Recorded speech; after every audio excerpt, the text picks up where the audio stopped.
Bassekabaka ekisooka essula 16 okutuuka ku ya 20. Awo ekigambo kya Mukama ne kimujjira Yeeku mutabani wa Kanani ku Baasa nga kyogera nti, kubanga nakugulumiza nga nkujja mu nfuufu, ne nkufuula omukulu w'abantu bange Isirayiri, naawe otambulidde mu kkubo lya Yerobowaamu n'oyonoonesa abantu bange Isirayiri n'okunsunguwaza n'ebibi byabwe, laba, ndiggyirawo ddala Baasa n'ennyumba ye, era ndifuula ennyumba yo okufaanana ennyumba ya Yerobowaamu mutabani wa Nebati. Owa Baasa anaafiiranga mu kibuga embwa zinaamulyanga, n'ow'okuba be anaafiiranga ku ttale ennyonyi ez'omu bbanga zinaamulyanga. Era ebikolwa ebirala byonna ebya Baasa ne bye yakola n'amaanyi ge tebyawandiikibwa mu kitabo eky'ebyomu mirembe gya bassekabaka ba Isirayiri? Baasa ne yeebakira wamu ne bajjajjaabe n'aziikibwa e Tiruza, era mutabani we n'afuga mu kifo kye. Era nate ekigambo kya Mukama ne kijja ku Baasa mu mukono gwa nnabbi Yeeku mutabani wa Kanani ne ku nnyumba ye olw'ebibi byonna bye yakola mu maaso ga Mukama okumusunguwaza n'omulimu gw'emikono gye ng'afaanana ennyumba ya Yerobowaamu, era kubanga yamukuba. Mu mwaka ogwa 26 ogwa Asa kabaka wa Yuda, era mutabani wa Baasa n'atanula okufugira Isirayiri e Tiruza, n'afugira emyaka 2. Awo omuddu we Zimuli omukulu w'ekitundu ky'amagaali ge n'amwekoobaana, era yali ali e Tiruza ng'anywa omwenge ng'attamirira mu nnyumba ya Aruza eyali ssaabakaki mu Tiruza. Zimuli n'ayingira n'amufumita n'amutta mu mwaka ogwa 27 ogwa Asa kabaka wa Yuda, n'afuga mu kifo kye. Awo olwatuuka bwe yatanula okufuga nga kyajja atuule ku ntebe ye, awo n'atta ennyumba yonna eya Baasa, tewaamusigaliza mwana wabulenzi newankubadde ku ndaaze newankubadde ku mikwano gye. Bw'atyo Zimuli bwe yazikiriza ennyumba yonna eya Baasa ng'ekigambo kya Mukama bwe kyali kye yayogera ku Baasa mu Yeeku nnabbi olw'ebibi byonna ebya Baasa n'ebibi bya Era mutabani we bye yayonoona era bye yayonoonesa Isirayiri, okusunguwaza Mukama Katonda wa Isirayiri n'ebirerya byabwe. Era ebikolwa ebirala byonna ebya Era ne byonna bye yakola tebyawandiikibwa mu kitabo eky'ebyomu mirembe gya bassekabaka ba Isirayiri? Mu mwaka ogwa 27 gwa Asa kabaka wa Yuda, Zimuli n'afugira ennaku 7 e Tiruza, era abantu baali basiisidde okulwana ne Gibbesoni eky'Abafirisuuti. Awo abantu abaali basiisidde ne bawulira nga boogera nti Zimuli yeekoobaanye era ssekabaka. Isirayiri yenna kyebava bafuula Omuli omukulu w'eggye okuba kabaka wa Isirayiri ku lunaku olwo mu lusiisira. Omuli n'ayambuka ng'ava e Gibbesoni ne Isirayiri yenna wamu naye ne bazingiza Tiruza. Awo olwatuuka Zimuli bwe yalaba ng'ekibuga kimenyeddwa, n'ayingira mu kifo eky'ennyumba ya kabaka, ne yeeyokerera n'omuliro mu nnyumba ya kabaka n'afa olw'ebibi bye bye yayonoona ng'akola ebyali mu maaso ga Mukama ebibi, ng'atambulira mu kkubo lya Yerobowaamu ne mu kibi kye kye yakola okwonoonesa Isirayiri. Era ebikolwa ebirala byonna ebya Zimuli n'obujeemu bwe yajeema tebyawandiikibwa mu kitabo eky'ebyomu mirembe gya bassekabaka ba Isirayiri? Awo abantu ba Isirayiri ne baawulibwamu ebibiina bibiri, ekitundu ky'abantu nga bagoberera Tibuni mutabani wa Ginasi okumufuula kabaka, n'ekitundu nga bagoberera Omuli. Naye abantu abagoberera Omuli ne basinga abantu abagoberera Tibuni mutabani wa Ginasi. Awo Tibuni n'afa, Omuli n'alya obwakabaka. Mu mwaka ogwa 31 ogwa Asa kabaka wa Yuda, Omuli n'atanula okufuga Isirayiri, n'afugira emyaka 12. Yafugira emyaka 6 e Tiruza. N'agula olusozi Samaliya eri Simeeri ne talanta 2 za ffeeza, n'azimba ku lusozi n'atuuma ekibuga kye yazimba erinnya ng'erinnya bwe lyali erya Simeeri nnyini lusozi Samaliya. Omuli n'akola ebyali mu maaso ga Mukama ebibi, n'agira ekyejjo okusinga bonna abaamusooka. Kubanga yatambulira mu kkubo lyonna erya Yerobowaamu mutabani wa Nebati ne mu bibi bye bye yayonoonesa Isirayiri, okumusunguwaza Mukama Katonda wa Isirayiri n'ebirerya byabwe. Era ebikolwa ebirala byonna ebya Omuli bye yakola n'amaanyi ge ge yalaga tebyawandiikibwa mu kitabo eky'ebyomu mirembe gya bassekabaka ba Isirayiri? Awo Omuli ne yeebakira wamu ne bajjajjaabe n'aziikibwa mu Samaliya. Akabu mutabani we n'afuga mu kifo kye. Awo mu mwaka ogwa 38 ogwa Asa kabaka wa Yuda, Akabu mutabani wa Omuli n'atandika okufuga Isirayiri. Akabu mutabani wa Omuli n'afugira Isirayiri mu Samaliya emyaka 22. Era Akabu mutabani wa Omuli n'akola ebyali mu maaso ga Mukama ebibi okusinga bonna abaamusooka. Awo olwatuuka ng'akiyita kigambo kitono okutambulira mu bibi bya Yerobowaamu mutabani wa Nebati, n'awasa Yezeberi muwala wa Esubaali kabaka w'Abasidoni, n'agenda n'aweereza Baali n'amusinza. Era yasimbira Baali ekyoto mu ssabo lya Baali lye yazimba mu Samaliya. Akabu n'akola ba Aseri. Akabu ne yeeyongera nate okukola eby'okumusunguwaza Mukama Katonda wa Isirayiri okusinga bakabaka bonna aba Isirayiri abaamusooka. Ku mirembe gye kyeri omu Beseri n'azimba Yeriko. Yassawo emisingi gyakyo n'okufiirwa Abiraamu omubereberye we, n'asimba enzigi zaakyo n'okufiirwa mutabani we omuto Segubi, ng'ekigambo kya Mukama bwe kyali kyeyogera n'omukono gwa Yoswa mutabani wa Nuuni. Bassekabaka ekisooka essula 17. Awo Eriya Omutisubi eyali kwabo batuula e Gireyaadi n'agamba Akabu nti Mukama Katonda wa Isirayiri nga bw'ali omulamu gwe nnyimirire mu maaso ge, tewaabenga musulo newankubadde enkuba mu myaka gino, wabula ng'ekigambo kyange bwe kiri. Awo ekigambo kya Mukama ne kimujjira nga kyogera nti, va wano okiko ogende ebuvanjuba weekweke awali akagga Kerisi akoolekera Yoludaani. Awo olulituuka onoonyweranga mu kagga, era ndagidde bannamuŋŋoona okukuliisiza eyo. Awo n'agenda n'akola ng'ekigambo kya Mukama bwe kyali, kubanga yagenda n'abeera awali akagga Kerisi akoolekera Yoludaani. Awo bannamuŋŋoona ne bamuleetera ng'emmere n'ennyama enkya, n'emmere n'ennyama akawungeezi, n'anywanga mu kagga. Awo olwatuuka ddaaki akagga ne kakala olw'obutaba nkuba mu nsi. Awo ekigambo kya Mukama ne kimujjira nga kyogera nti, golokoka ogende e Zarefasi ekya Sidoni obeere eyo. Laba ndagidde omukazi nnamwandu ali eyo okukuliisanga. Awo n'agolokoka n'agenda e Zarefasi. Awo bwe yatuuka ku wankaaki w'ekibuga, laba omukazi nnamwandu ng'ali eyo ng'alonda enku. Namuyita n'ayogera nti nkwegayiridde nkimire otuzzi mu kibya ky'onywe. Awo ng'agenda okugakima, namuyita n'ayogera nti nkwegayiridde ndeetera akamere mu mukono gwo. N'ayogera nti nga Mukama Katonda wo bw'ali omulamu, sirina mugaati, wabula olubatu lw'obutta mu ppipa n'olufuta mu kasumbi. Era laba nsenye enku 2 nnyingire neefumbire nze n'omwana wange tulye tufe. Awo Eriya n'amugamba nti totya, genda okoole nga bw'oyogedde, naye sooka onfumbiremu akagaati okaleete gye ndi, oluvannyuma weefumbire weka n'omwana wo. Kubanga bw'atyo bw'ayogera, ebyo terikendera so n'akasumbi k'amafuta tekaliggwaawo okutuusa ku lunaku Mukama lw'alitonyesa enkuba ku nsi. Awo n'agenda n'akola nga Eriya bw'ayogedde. Omukazi naye n'ennyumba ye ne baliira ennaku nnyingi. Epipa ey'obutta teyakendeera so n'akasumbi k'amafuta tekaggwaawo ng'ekigambo kya Mukama bwe kyali kye yayogerera mu Eriya. Awo olwatuuka oluvannyuma lw'ebyo omwana w'omukazi oyo nnyini nnyumba n'alwala, n'endwadde ye n'enyiikira bw'eti, n'atabamu nate na mukka. Awo n'agamba Eriya nti nfaayo ki eri ggwe, ggwe omusajja wa Katonda, wajja gye ndi okunjijukiza ekibi kyange n'okutta omwana wange? N'amugamba nti mpa omwana wo. N'amuggya mu kifuba kye n'amusitula n'amulinnyisa mu nju gye yabeerangamu, n'amuteeka ku kitanda kye ye. N'akaabira Mukama n'ayogera nti, ayi Mukama Katonda wange, oleese ekibi ne ku nnamwandu ansuza ng'otta omwana we? Ne yeegolola ku mwana emirundi 3. N'akaabira Mukama n'ayogera nti, ayi Mukama Katonda wange, nkwegayiridde obulamu bw'omwana ono bumuddemu nate. Mukama n'awulira eddoboozi lya Eriya, obulamu bw'omwana ne bumuddamu nate, n'alama. Awo Eriya n'addira omwana n'amuserengesa ng'amuggya mu kisenge, n'amuleeta mu nnyumba n'amuwa nnyina. Eriya n'ayogera nti, laba omwana wo mulamu. Awo omukazi n'agamba Eriya nti, kaakano mmanyi ng'oli musajja wa Katonda, era ng'ekigambo kya Mukama mu kamwa ko ge mazima. Bassekabaka ekisooka essula 18. Awo olwatuuka ennaku nnyingi bwe zaayitawo, ekigambo kya Mukama ne kimujjira Eriya mu mwaka ogwokusatu nga kyogera nti, genda weerage eri Akabu, nange nditonyesa enkuba ku nsi. Awo Eriya n'agenda okweraga eri Akabu, era enjala ng'enyiikidde nnyo mu Samaliya. Awo Akabu n'ayita Obadiya eyali ssabakaaki, era Obadiya yatya nnyo Mukama, kubanga olwatuuka Yezeberi bwe yamalawo bannabbi ba Mukama, Obadiya n'addira bannabbi 10 n'abakweka mu mpuku 55 n'abalisanga n'emigati n'amazzi.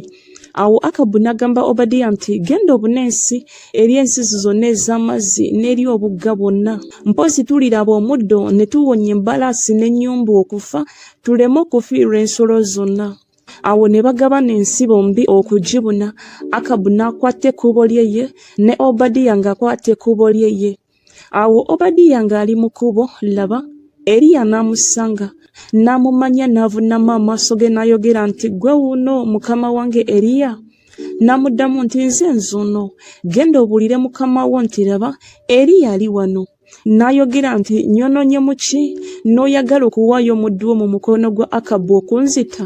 Nga Mukama Katonda wo bw'ali omulamu, tewali ggwanga newankubadde obwakabaka mukama wange gy'ataatuma okukunoonya. Awo bwe baayogeranga nti tali wano, n'alayiza obwakabaka obwo n'eggwanga nga tebakulabye. Kale kaakano oyogedde nti, genda obuulire mukama wo nti, laba Eriya ali wano. Kale olulituuka nga kyenjijje nkuveeko, kale omwoyo gwa Mukama gunnakutwala gye simanyi. Kale bwe ndituuka ne mbuulira Akabu n'atayinza kukulaba, alinzita. Naye nze omuddu wo ntya Mukama okuva mu buto bwange. Tekibuulirwanga mukama wange kye nakola. Yezeberi bwe yatta bannabbi ba Mukama, bwe nakweka abasajja 10 ku bannabbi ba Mukama mu mpuku 55 ne mbalisa emigati n'amazzi. Kale kaakano oyogedde nti, genda obuulire mukama wo nti, laba Eriya ali wano. Kale ananzita. Awo Eriya n'ayogera nti, nga Mukama w'eggye bw'ali omulamu, gwe nnyimirira mu maaso ge, sireme kweraga eriye leero. Awo Obadiya n'agenda okusisinkana Akabu n'amubuulira. Akabu n'agenda okusisinkana Eriya. Awo olwatuuka Akabu bwe yaraba Eriya, Akabu n'amugamba nti, gwe wuuno gwe ateganya Isirayiri? N'addamu nti, nze sinnateganya Isirayiri, naye gwe n'ennyumba ya kitaawo, kubanga mwaleka ebiragiro bya Mukama n'ogoberera Babaali. Kale nno tuma onkuŋŋaanyize gye ndi Isirayiri yenna ku lusozi Kalumeeri, ne bannabbi ba Baali 450 ne bannabbi ba Aseri 400 abalya ku mmeeza ya Yezeberi. Awo Akabu n'atumira abaana ba Isirayiri bonna okukuŋŋaanyiza bannabbi ku lusozi Kalumeeri. Awo Eriya n'asemberera abantu bonna n'ayogera nti, mulituusaawa okutta aganaga nga mulowooza wabiri? Mukama obanga ye Katonda mumugoberere, naye oba Baali kale mumugoberere ye. Abantu ne batamuddamu kigambo. Awo Eriya n'agamba abantu nti, nze kanze nsigaddewo nabbi wa Mukama, naye bannabbi ba Baali abasajja 450. Kale batuwe ente 2, beroboze ente emu okuba eyaabwe, bagitemeteme, bagiteeke ku nku, so tebateeka muliro wansi. Nange naalongoosa ente ey'okubiri, ne ngiteeka ku nku, ne siteeka muliro wansi. Kale mmwe mukaabirire erinnya lya Katonda wammwe, nange naakaabirira erinnya lya Mukama. Kale Katonda n'addamu n'omuliro, oyo abe Katonda. Awo abantu ne baddamu ne boogera nti, oyogedde bulungi. Awo Eriya n'agamba bannabbi ba Baali nti, mweroboze ente emu okuba eyammwe, musooke okugirongosa, kubanga muli bangi, mukaabirire erinnya lya Katonda wammwe, naye temuteeka muliro wansi. Ne baddira ente gye baaweebwa, ne bagirongoosa, ne bakaabira erinnya lya Baali okuva enkya okutuusa ettuntu, nga boogera nti, ayi Baali tuwulire. Naye ne wataba ddoboozi newankubadde addamu n'omu. Ne babuuka awali ekyoto ekyakolebwa. Awo olwatuuka mu ttuntu, Eriya n'abaduulira n'ayogera nti, mwogerere waggulu, kubanga Katonda oba afumiitiriza, oba akyamye, oba ali mu lugendo, oba mpozzi yeebase, kigwanidde okumuzuukusa. Ne boogerera waggulu ne beesera n'obwambe n'amafumu, ng'engeri yaabwe bwe yali, okutuusa omusaayi lwe gwakulukutira ku bo. Awo olwatuuka ettuntu bwe lyali limenyese, ne balagula okutuusa ekiseera eky'okuwaayo ekitone eky'akawungeezi, naye ne wataba ddoboozi newankubadde addamu n'omu, newankubadde assaayo omwoyo. Awo Eriya n'agamba abantu bonna nti, munsemberere. Abantu bonna ne bamusemberera. N'addaabiriza ekyoto kya Mukama ekyali kisuuliddwa. Awo Eriya n'addira amayinja 12 ng'omuwendo bwe guli ogw'ebika by'abaana ba Yakobo, eyajjirwa ekigambo kya Mukama nga kyogera nti, Isirayiri lye linaabanga erinnya lyo.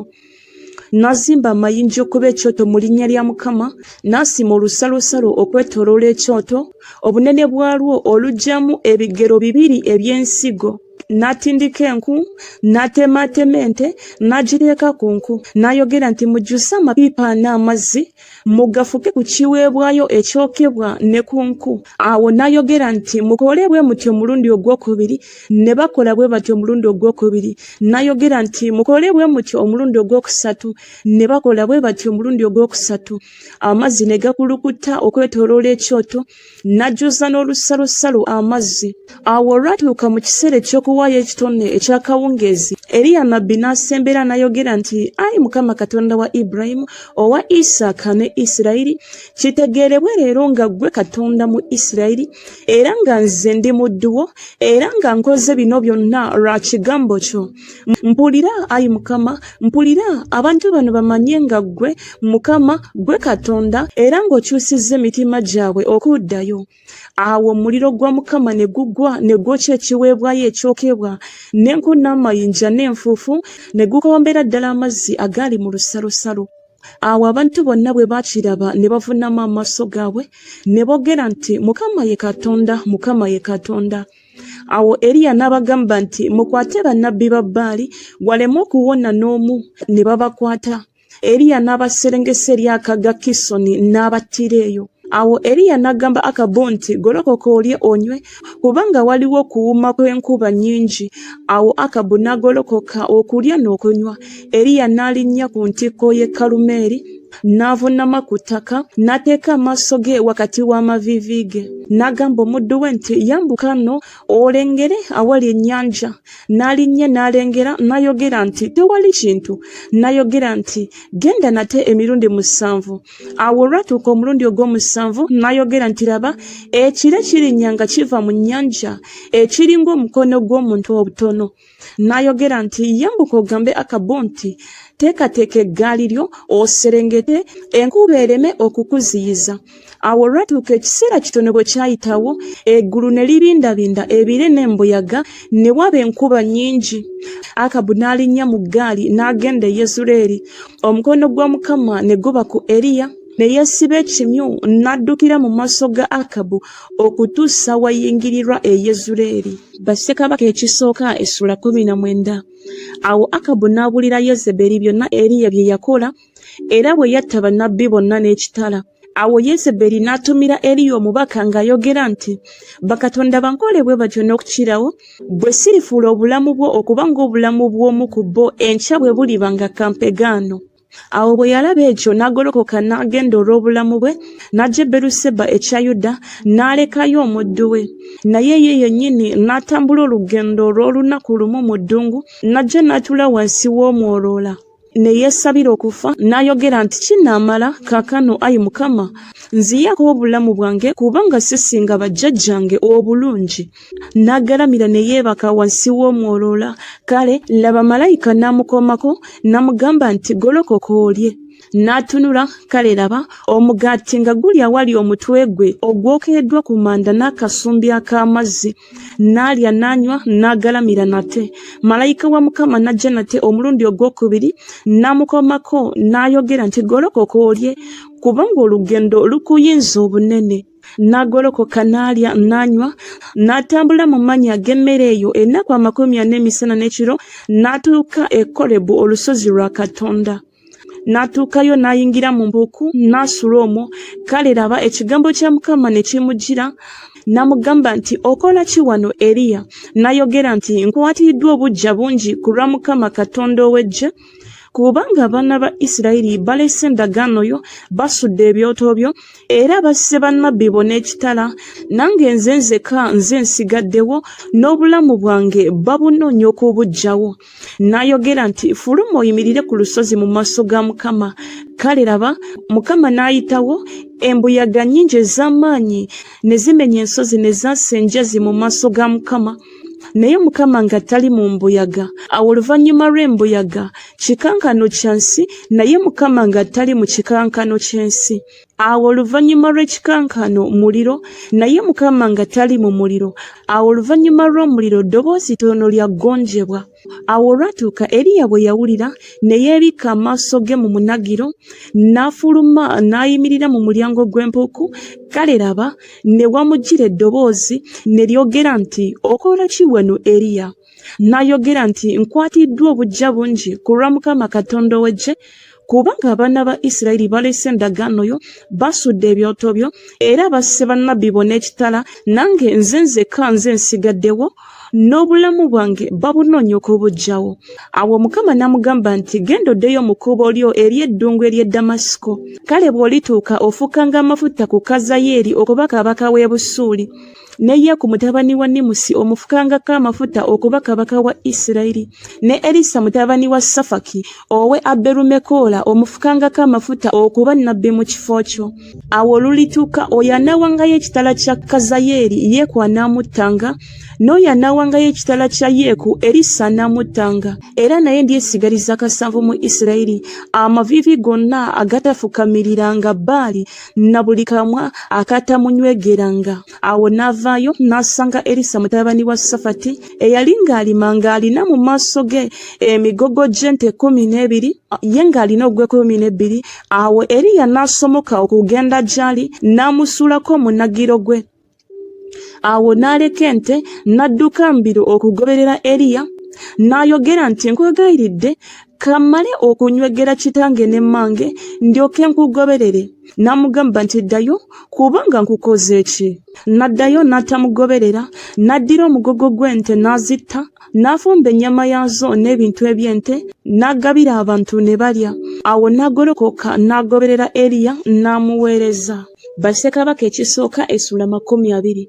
Awo Benikadadi kabaka w'e Busuuli n'akuŋŋaanya eggye lye lyonna, ne waba wamu naye bakabaka 32 n'embalasi n'amagaali, n'ayambuka n'azingiza Samaliya n'alwana nakyo. N'atumira Akabu kabaka wa Isirayiri ababaka mu kibuga, n'amugamba nti, "Bw'atyo bw'ayogera Benikadadi nti, effeeza yo ne zaabu yo yange, ne bakazi bo nabo n'abaana bo abasinga obulungi bange." Awo kabaka wa Isirayiri n'addamu n'ayogera nti, "Kiringa ekigambo kyo, mukama wange ayi kabaka, nze wuuyo ne byonna bye nnina." Awo ababaka ne bakomawo ne boogera nti, "Bw'atyo bw'ayogera Benikadadi nti, okutuma nakutumira nga njogera nti, oliwaayo gye ndi effeeza yo ne zaabu yo ne bakazi bo n'abaana bo, naye ndikutumira abaddu bange enkya bwe buliba nga kampegaano, kale balikebera ennyumba yo n'ennyumba z'abaddu bo. Awo olulituuka kyonna kyonna ekisanyusa mu maaso go balikiteeka mu maaso gaabwe ne bakitwala." Awo kabaka wa Isirayiri n'ayita bakadde bonna ab'ensi n'ayogera nti, "Mutegeere mbegayiridde, mulabe omusajja ono bw'alina ky'atwagaza, kubanga yantumira olw'abakazi bange n'abaana bange n'effeeza yange ne zaabu yange ne simumma." Awo abakadde bonna n'abantu bonna ne bamugamba nti, "Towulira so tokkiriza." Kyeyava agamba ababaka ba Benikadadi nti, "Gamba mukama wange kabaka nti byonna bye wasookerako okutumira omuddu wo ndibikola, naye kino siyinza kukikola." Ababaka ne bagenda ne bamuddiza ebigambo.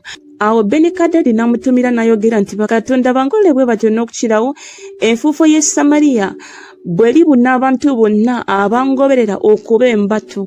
Awo kabaka wa Isirayiri n'addamu n'ayogera nti, "Mumugambe nti eyeesiba ebyokulwanyisa bye aleme okwenyumiriza ng'oyo abyesumulula." Awo olwatuuka Benikadadi bwe yawulira ekigambo ekyo, bwe yali ng'anywera ye ne bakabaka abo mu weema, n'agamba abaddu be nti, "Musimbe ennyiriri."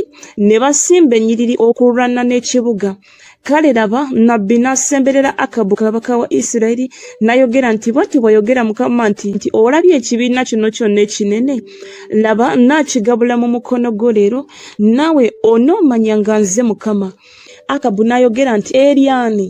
N'ayogera nti, "Bw'atyo bw'ayogera Mukama nti, eri abalenzi abakulu b'amasaza." Awo n'ayogera nti, "Ani anasooka okulwana?" N'addamu nti, "Ggwe." Awo n'ayolesa abalenzi abakulu b'amasaza ne baba 232. Awo oluvannyuma lwabwe n'ayolesa abantu bonna, abantu ba Isirayiri bonna ke 7. Awo ne batabaala mu ttuntu, naye Benikadadi yali ng'ali mu weema ng'anywa omwenge ng'atamiira, ye ne bakabaka bakabaka 32 abaamubeera. Awo abalenzi ab'abakulu b'amasaza ne basooka okutabaala. Benikadadi n'atuma ne bamubuulira nti waliwo abasajja abafulumye mu Samaliya. N'ayogera nti ne bwe baba bafulumidde mirembe mubawambe, ne bwe baba bafulumidde bulwa mubawambe. Awo abo ne bafuluma mu kibuga. Abalenzi ab'abakulu b'amasaza n'eggye eryabagoberera ne batta buli muntu musajja we. Abasuuli ne badduka, Isirayiri ne babagoberera. Benikadadi kabaka w'e Busuuli n'awonera ku mbalaasi wamu n'abeebagala embalaasi. Awo kabaka wa Isirayiri n'afuluma n'akuba embalaasi n'amagaali n'atta Abasuuli olutta lunene. Awo nnabbi n'asemberera kabaka wa Isirayiri n'amugamba nti genda oddemu amaanyi weetegereze olabe bw'onookola, kubanga omwaka bwe gulidda kabaka w'e Busuuli alikutabaala. Awo abaddu ba kabaka w'e Busuuli ne bamugamba nti Katonda waabwe Katonda wa ku nsozi, kyebava batusinga amaanyi, naye tulwanire nabo mu lusenyi, kale tetulirema kubasinga bo amaanyi. Era kola kino, jjawo bakabaka buli muntu mu kifo kye, osseewo mu kifo kyabwe abaami, era weebalire eggye erifaanana eggye lye wafiirwa, embalaasi okudda mu kifo ky'embalaasi, n'eggaali okudda mu kifo ky'eggaali, kale tulirwanira nabo mu lusenyi, era tetulirema kubasinga amaanyi. Awo n'awulira eddoboozi lyabwe n'akola bw'atyo. Awo olwatuuka omwaka bwe gwaggwa, Benikadadi n'ayolesa Abasuuli, n'ayambuka n'agenda e Afeki okulwana ne Isirayiri. Awo abaana ba Isirayiri ne bayolesebwa ne baweebwa entanda yaabwe ne babatabaala. Awo abaana ba Isirayiri ne basiisira okugoberera nga bafaanana ebisibo 2 ebitono eby'abaana b'embuzi, naye Abasuuli ne babuna ensi. Awo omusajja wa Katonda n'asembera n'agamba kabaka wa Isirayiri n'ayogera nti bw'atyo bw'ayogera Mukama nti kubanga Abasuuli boogedde nti Mukama Katonda wa ku nsozi naye si Katonda wa mu biwonvu, kyendiva ngabula mu mukono gwo ekibiina kino kyonna ekinene, nammwe mulimanya nga nze Mukama. Awo ne basiisira nga basuulaganako ne bamala ennaku 7. Awo olwatuuka ku lunaku olw'omusanvu ne balumbagana. Abaana ba Isirayiri ne batta ku Basuuli abasajja abatambula n'ebigere kasiriivu ku 1,000, naye abalala ne baddukira e Afeki mu kibuga. Awo bbugwe nagwa ku basajja 2,207 abaasigalawo. Ne Benikadadi n'adduka n'atuuka mu kibuga mu kisenge eky'omunda. Abaddu be ne bamugamba nti laba nno tuwulidde nga bakabaka b'ennyumba ya Isirayiri bakabaka baakisa. Tukwegayiridde twambale ebibukutu mu biwato n'emiguwa ku mitwe gyaffe, tufulume eri kabaka wa Isirayiri, mpozi anaawonya obulamu bwo. Awo ne beesiba ebibukutu mu biwato ne batikira emiguwa ku mitwe ne bajja eri kabaka wa Isirayiri ne boogera nti omuddu wo Benikadadi ayogera nti nkwegayiridde mbeera omulamu. N'ayogera nti akyali mulamu, ye muganda wange. Awo abasajja ne balabirira nnyo ne banguwa okwetegereza obanga bw'ayagala bw'atyo, ne boogera nti muganda wo Benikadadi. Awo n'ayogera nti mugende mumuleete. Awo Benikadadi n'afuluma n'ajja gy'ali n'amulinnyisa mu ggaali. Awo Benikadadi n'amugamba nti ebibuga kitange bye yajja ku kitaawo nze ndibizzaayo, era olyerimira enguudo mu Damasiko nga kitange bwe yeerimira mu Samaliya. Nange bwe yayogera Akabu n'akuta n'endogoyi eno. Awo n'alagaana naye endagaano n'amuta. Awo omusajja omu ow'oku baana b'abannabbi n'agamba munne olw'ekigambo kya Mukama nti nfumita nkwegayiridde. Omusajja n'agaana okumufumita. Awo n'agamba nti kubanga towulidde eddoboozi lya Mukama, laba bw'onooba nga ky'ojja onveeko, empologoma eneekutta. Awo bwe yali nga ky'ajja amuveeko, empologoma n'emusanga n'emutta. Awo n'asanga omusajja omulala n'ayogera nti nfumita nkwegayiridde. Omusajja n'amufumita ng'amufumita ekiwundu. Awo nabbi n'agenda n'alindirira kabaka mu kkubo ne yeefuula ng'abisse ekiremba kye ku maaso ge. Awo kabaka bwe yali ayitawo n'akaabirira kabaka n'ayogera nti omuddu wo yafuluma wakati mu lutalo. Kale laba omusajja n'akyama n'andeetera omusajja n'ayogera nti kuma omusajja ono. Okubula bw'aliba ng'abuze, kale obulamu bwo buliba mu kifo ky'obulamu bwe. oba oliriwa talanta ey'effeeza. Awo omuddu we bwe yali ng'ataawaana eruuyi n'eruuyi ng'agenze, awo kabaka wa Isirayiri n'agamba nti era bwe gutyo gwe gunaaba omusango gwo gwe ogusaze gwe kennyini. Awo n'ayanguwa n'aggya ekiremba kye ku maaso ge. Kabaka wa Isirayiri n'amutegeera nga waakuba nnabbi, n'amugamba nti bw'atyo bw'ayogera Mukama nti kubanga wata omusajja ow'ekiwe gye ndi okuva mu mukono gwo, obulamu bwo kye buliva bubeera mu kifo ky'obulamu bwe, n'abantu bo baliba mu kifo ky'abantu be. Awo kabaka wa Isirayiri n'agenda mu nnyumba ye ng'anyiikadde era ng'anyiize, n'ajja e Samaliya.